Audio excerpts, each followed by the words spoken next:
Eu não me permito debater e polemizar nada dessas declarações de ministros do Supremo Tribunal Federal, porque eu considero que o Supremo não é palco e arena política. É uma casa que deve ser respeitada pelo povo brasileiro. Eu sempre propugnei por isso, que se respeite o Supremo Tribunal Federal, que dá a palavra final sobre conflitos sociais, sobre conflitos jurídicos que são levados a ele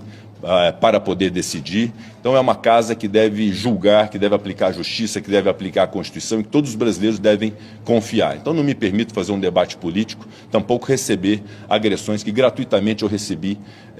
por membros do Supremo Tribunal Federal em razão de um papel constitucional que eu cumpri de buscar aprimorar a justiça do nosso país. O que nós fizemos ontem no Senado foi garantir que uma lei concebida pelos representantes do povo,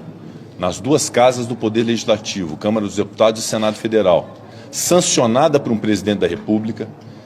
que esta lei só possa ser declarada inconstitucional pelo colegiado do Supremo Tribunal Federal. E eu quero aqui também invocar o artigo 97 da Constituição Federal, que diz que somente os votos da maioria absoluta de um tribunal pode declarar inconstitucional uma lei ou um ato normativo do poder público. Isso é da Constituição Federal. E nós não podemos admitir que a individualidade de um ministro do Supremo Tribunal Federal declare inconstitucional uma lei sem a colegialidade do Supremo Tribunal Federal. Portanto, eu não admito que se queira politizar e gerar um problema institucional em torno de um tema que foi debatido com a maior clareza possível, que não constitui nenhum tipo de enfrentamento, nenhum tipo de retaliação,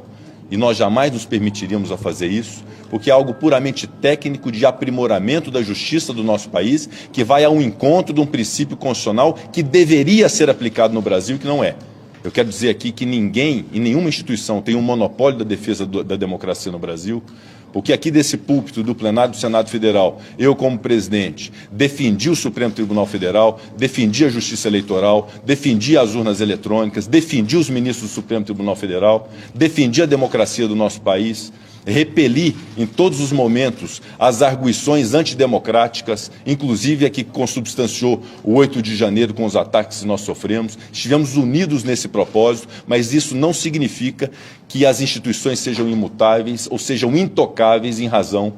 de suas atribuições.